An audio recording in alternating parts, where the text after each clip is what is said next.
Good morning, everyone. Good morning, everyone, wherever you are. You are welcome to this live broadcast via Facebook streaming, via YouTube streaming, and also via Skype group. Each one of you is welcome to this live broadcast. Meditation happens when you are beyond idealism. Man continue to live a life of idealism. And as long as you are living the life of idealism, meditation does not happen.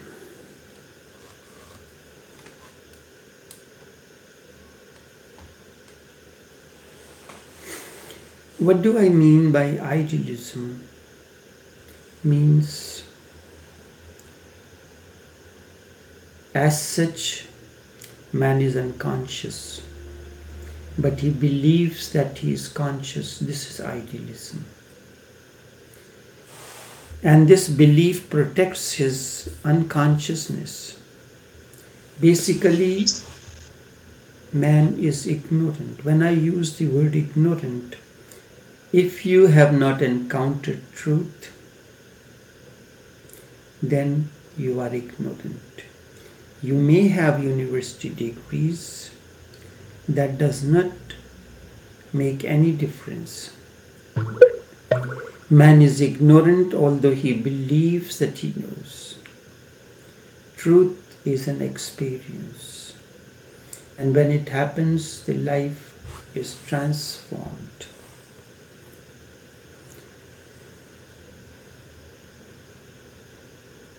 He is ignorant, but he believes he knows, and this belief keeps the ignorance intact.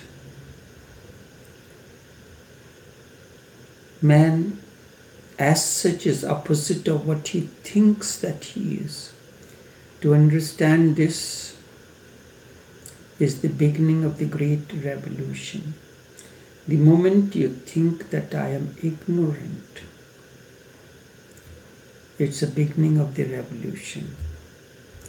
And this implies that you are dropping the idealism, the life that you have been living of idealism is dropping. To see where you are and what you are in reality, indeed, needs tremendous courage. It is nice to believe in beautiful ideals. All ideals function only for one thing, and that is hiding your reality. And that is why we go on creating beautiful ideals, beautiful dreams, and so on and so forth. Not that we are really interested in those ideals. Our real interest is how to hide the ugly fact, the ugly face that we carry with us.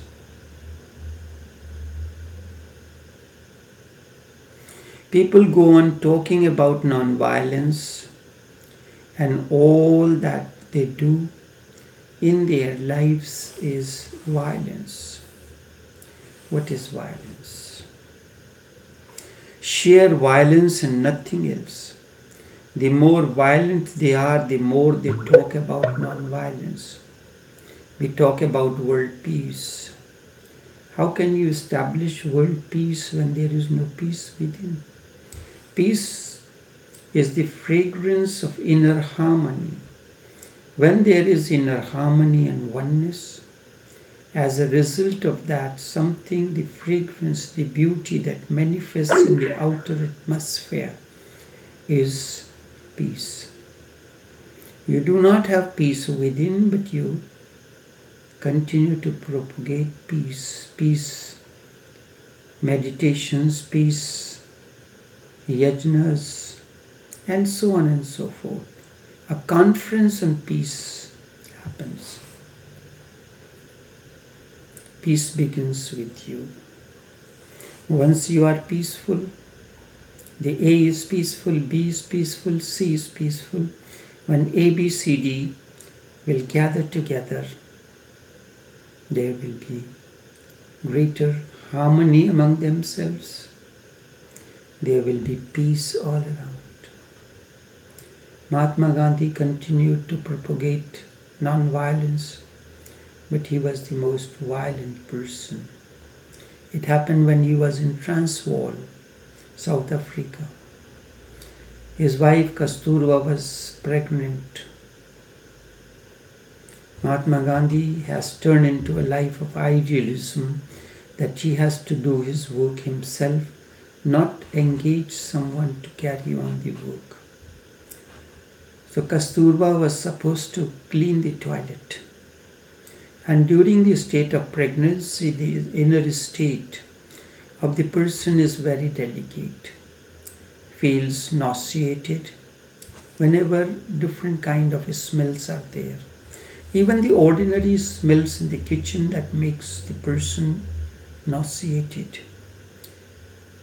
She refused to do the cleaning of the toilet because of this feeling of nausea. She was locked out of the house whole night in a cold wintry night. This is the man who propagates non-violence. Is it not violence? But he cannot see this as violence. It is to him the expression of idealism, that he is propagating something which is great. We should do our work ourselves. It would have been better when he realized the sensitivity to that smell in his wife. He should have said, "Leave it, I will do it." But that did not happen. Once it happened that Gandhiji was in Shantiniketan with Rabindranath Tagore. So in the morning, Gandhi said, "Kabir, let us walk on the grass." You know what did Kavindra responded, the poetic heart of Rabindra? He said, "Mahatma, how can I walk on the grass? The grass blades, they are shining with the dewdrops on them, and as the sunlight falls, it will be sheer violence to put our feet on that beauty that is manifesting. It is better to watch it." Mahatma Gandhi was ready to put your feet on that, saying that walking on the grass in the morning is very healthy. But Rabindra said, "How can I put my feet on the grass blades that are shining, the dewdrops that have fallen and shining in the golden light of the sun?" This is non-violence. They talk about violence, and that talk becomes camouflage. India has talked about non-violence for centuries, and it has not happened, and it is not going to happen, because talk creates illusion. Talk creates illusion. Then slowly and slowly, you are not only capable of deceiving others, but you are capable of deceiving yourself as well. When you have talked for centuries about non-violence, you start thinking that you have become non-violent. One becomes non-violent only when there is inner harmony and oneness. Non-violence is the fragrance of inner harmony and oneness.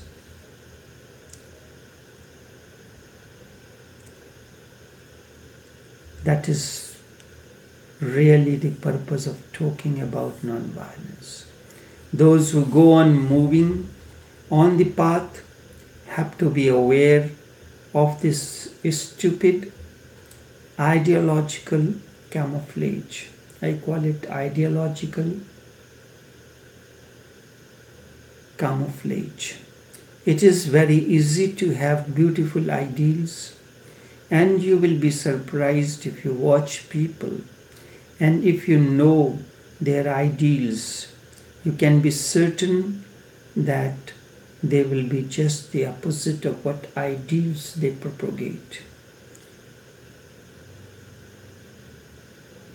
Knowing their ideals, you can deduce logically that their life must be the very opposite of it. The ideal only proves that there is something that they are trying to hide behind the ideals. A conscious person who is conscious has no ideals at all.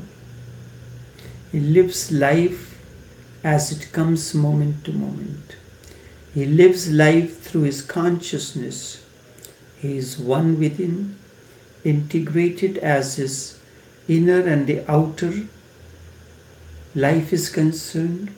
The inner and the outer are not divided at all. But all kind of idealism creates a division between the outer and the inner. It does not allow you to be natural and spontaneous. It forces you to be something other than you are.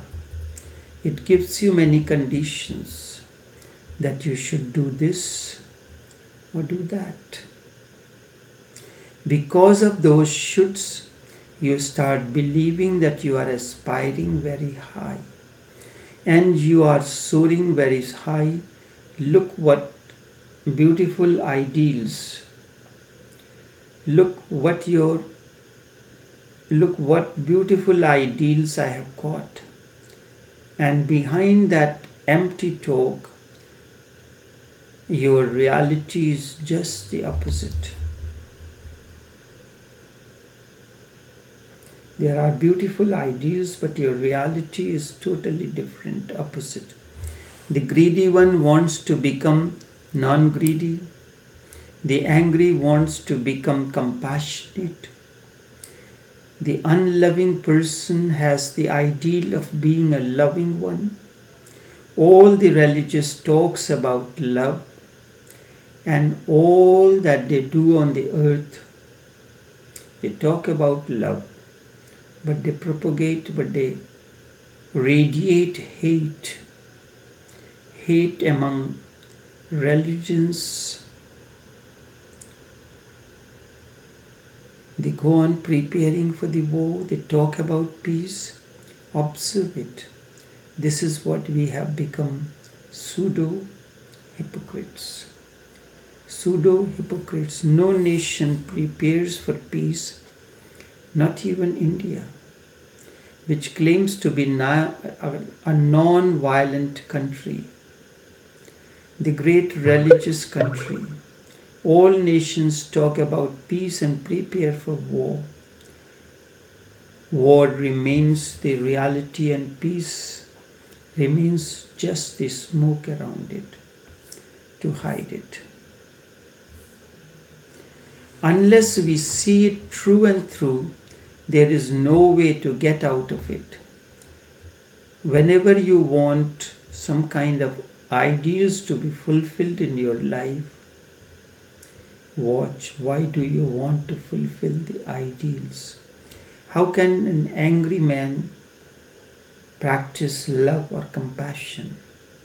It is impossible.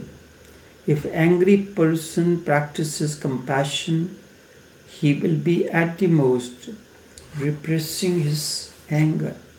Repressing the anger does not radiate compassion or love. What else he can do? What else he can do? That is all and nothing else. He has been angry with others. Now he will be angry with his own anger. The anger has taken a new form, a new shape. The violent person wants to be non-violent. What is he going to do? He has been violent with others, now he will become violent with himself. Self-torturing. This is what we call asceticism.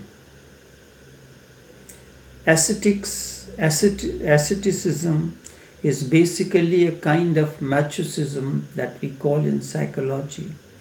It is a joy of torturing oneself. A certain sect of Christianity do this. On the day of the crucifixion of Jesus, they do torture themselves. And these people become great saints, ascetics. They are worshipped. But all that has happened is their violence has turned inwards. They are torturing themselves. You torture others.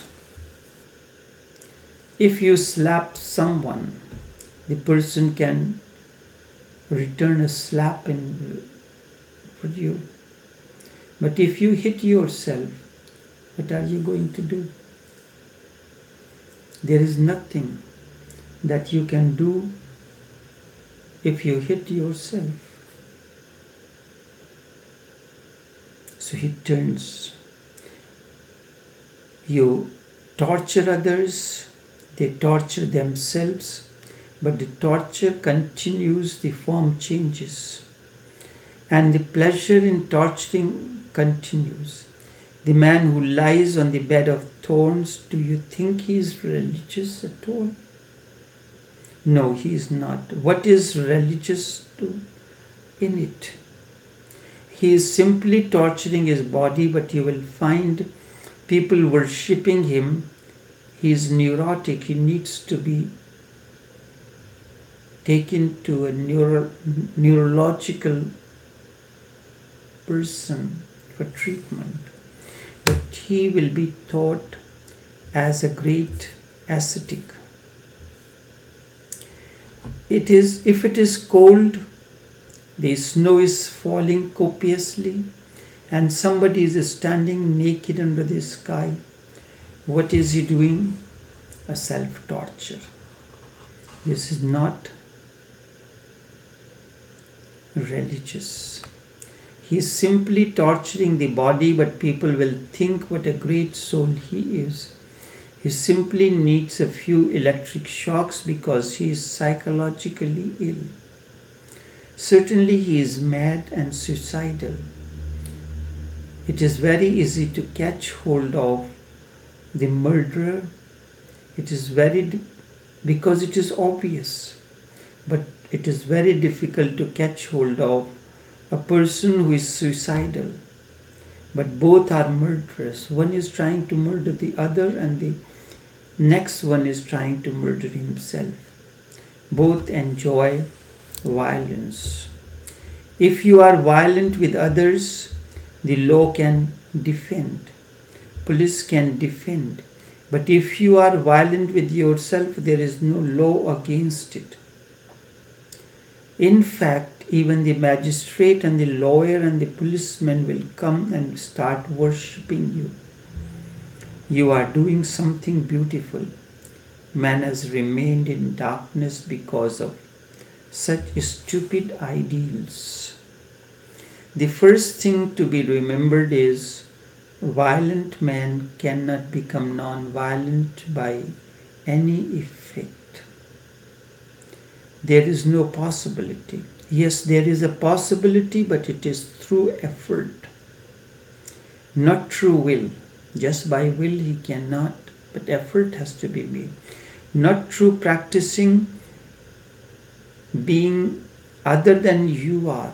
If you are angry, there is violence, divert this attention.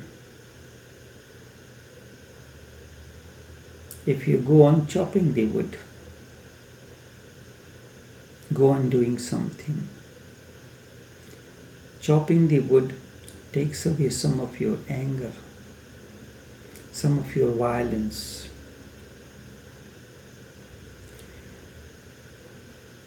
The possibility is by becoming aware, the more and more aware you are, slowly and slowly the violence will disappear.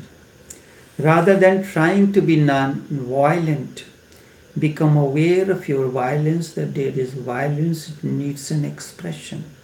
You can change the direction, that this energy that has become violence into negative energy, how it could be utilized in different forms. You can do rigorous exercise, you can do something else, you can redirect that energy that can manifest itself as violence into something which is creative. Become aware of your violence first, of how your violence functions, see the root of it, go deep into it, how it arises, into how it permeates your being and your activities. Watch violence, and in very watching, changing the direction will happen. By becoming aware of it, you'll be surprised it starts channeling into other directions and creativity. Nobody can be consciously violent. If I ask you to get angry, show me how angry you are. You will not be able to do. Because anger is now it happens when you are in a state of unconsciousness. This is the fundamental law, the secret. Violence is the outcome of ignorance, negation of truth, and it is unawareness. Nobody can be consciously violent. Therefore, all that is needed is to bring consciousness, be more conscious and meditative. Then the energy will start channeling into other directions. Your car is moving in the reverse gear. You bring it to the neutral. Bringing the car into the neutral gear means you are becoming conscious, and then you change the direction and it begins to move forward. Nobody can be meditatively angry, and that is not possible. At the most, you can act then. This is what Jesus did when he took a whip and went into the temple and threw out the money changers, started beating them and turned their tables. This is what he was doing. That is what he was doing, was acting, just an act. Zen masters get angry. This is an acting. A meditative person cannot be angry. Certainly that is impossible. Meditation means you are really conscious of whatsoever you are doing. You are really conscious of whatsoever you are doing. In that state of consciousness, your quality of doing changes. You need not have ideals. Ideals are simply postponing the revolution, the mutation.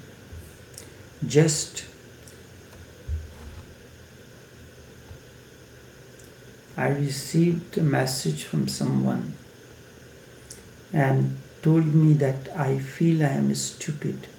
What can I do to become intelligent? I am stupid. This is a strange confession and a question. Now I had to tell him that if a stupid person tries to become intelligent, he will remain stupid. At the most, he will become an intellectual but never intelligent. That is how intellectuals are. They go on hiding their stupidity behind the words, knowledge, and all sort of information. If a stupid person tries to be intelligent, How can he become intelligent? In the first place, he will be doing everything and acting out of his stupidity. And when you do something out of your stupidity and your stupidity is going to be strengthened, intelligence will not happen. However, he can do one thing. He can gather information, he can gather knowledge, and he can start having an illusion of knowing through knowledge. This is how people become priests, pandits, scholars, learned professors.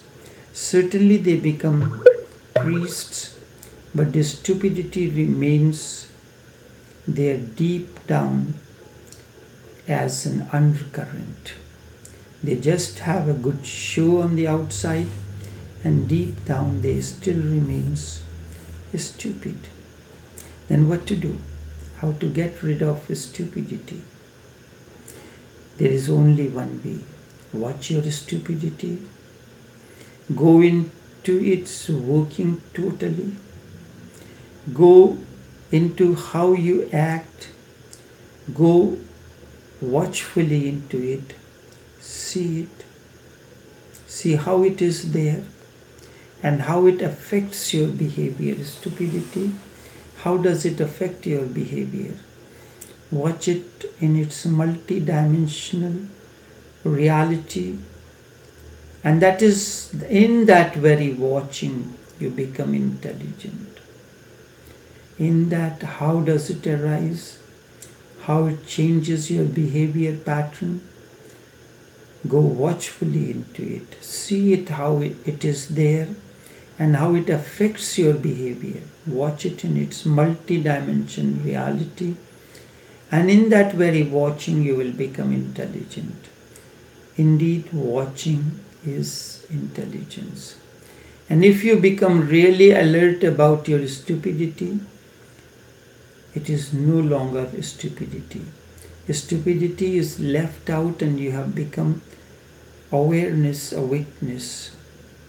Then out of this witnessing, another kind of life arises, which has beauty, which has benediction, which has grace of its own.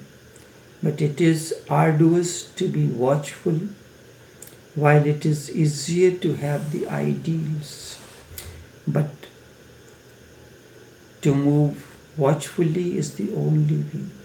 Drop all ideals. Never try to become somebody that you are not. On the contrary, just watch whatsoever you are.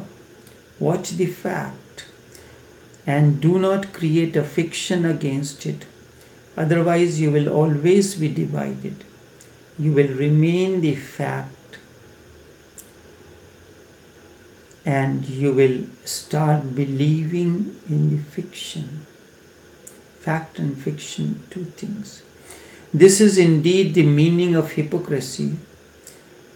Your reality goes on persisting in the same way, and just on the surface you have a painted mask that is not going to help you, and in fact it has not helped anyone.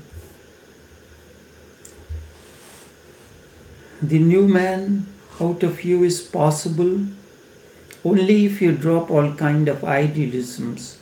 The moment you drop these idealism, suddenly you have dropped your split mind, your schizophrenia. You are not two. Instead, you are integrated within. You are one. You are simply what you are. Then you have the innocence of a tree, the innocence of an animal, the innocence of a child, the innocence of a bird, and something more, consciousness of a human being, awareness of a human being. And the meeting of innocent bird and consciousness of a human body, human being, creates a Buddha. The meeting of innocence of a bird and the consciousness of human being creates Buddha. Buddhahood is nothing but innocence plus consciousness. Innocence plus consciousness is Buddhahood. But the man who carries great ideals can never be simple and innocent. It is impossible. He is always cunning, trying to be somebody, and trying to be somebody and reach somewhere.